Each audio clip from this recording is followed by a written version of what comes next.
Halo sahabat rumah belajar, perkenalkan nama saya Igede Made Oke Darmawan, guru matematika di SMK Negeri 1 Tabanan. Masa pandemi virus corona tidak boleh menghalangi kita dalam membelajarkan siswa. Nah, kita harus mampu mengintegrasikan TIK dalam pembelajaran sehingga jarak antara guru dan siswa tidak menjadi hambatan dalam proses tersebut. Nah, sekarang saya akan berbagi tentang pembelajaran yang saya lakukan di masa belajar di rumah. Oke, kita langsung saja.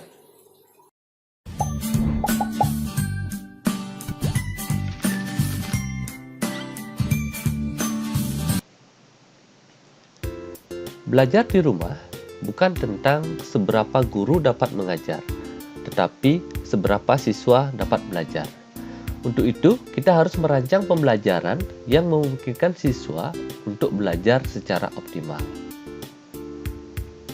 Dalam masa belajar dari rumah, saya menerapkan blended learning dengan model pedati.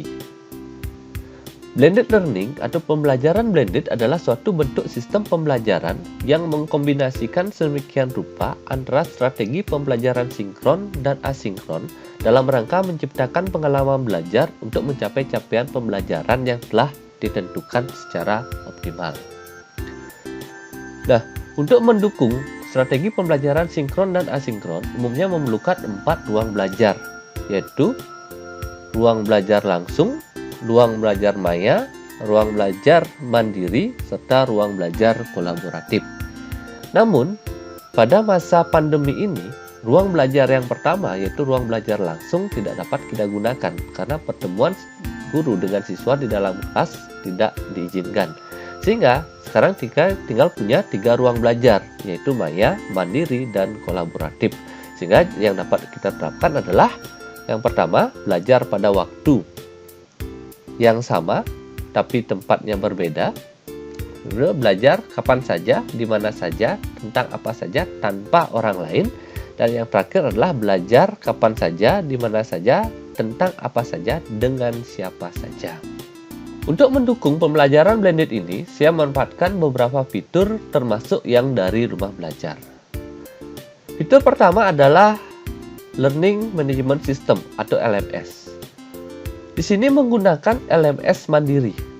Mungkin ada pertanyaan, mengapa menggunakan LMS mandiri? LMS ini sudah digunakan sebelum adanya pandemi. Karena server ada di sekolah, jadi pada saat siswa berada di sekolah dapat mengakses LMS ini tanpa kuota. Berikutnya, sumber belajar. Sumber belajar saya mengambil dari berbagai sumber. Yang pertama, dari rumah belajar. Saya memanfaatkan fitur sumber belajar, baik materi ataupun video, dan bank soal. Selain itu, juga mengambil materi dari blog, channel YouTube, ataupun Wikipedia. Berikutnya, untuk komunikasi di luar LMS, saya menggunakan WhatsApp Group. Dan untuk video conference, memanfaatkan Webex Meeting.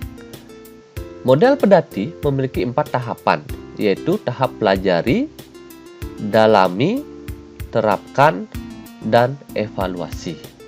Pertama, pada tahap pelajari, siswa akan membaca materi, menonton video, dan mencoba latihan soal yang linknya sudah tersusun dalam LMS.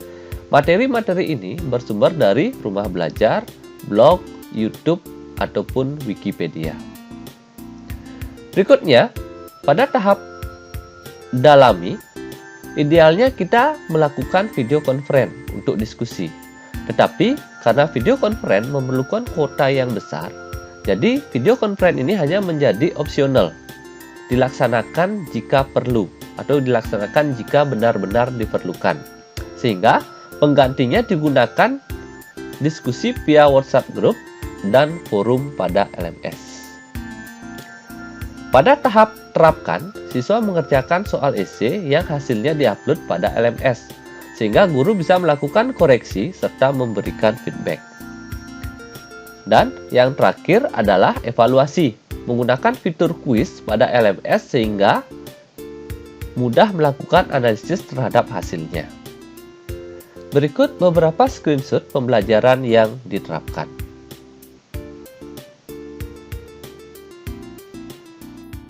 Fitur-fitur rumah belajar manfaatnya sangat luar biasa. Dari fitur-fitur tersebut, yang paling saya rasakan manfaatnya adalah fitur sumber belajar dan bank soal. Sumber-sumber belajar yang ada di rumah belajar dapat kita padu-padankan dengan sumber-sumber belajar lain, sehingga siswa semakin banyak memiliki referensi tentang materi yang sedang dipelajari. Semoga kedepannya rumah belajar semakin berkembang.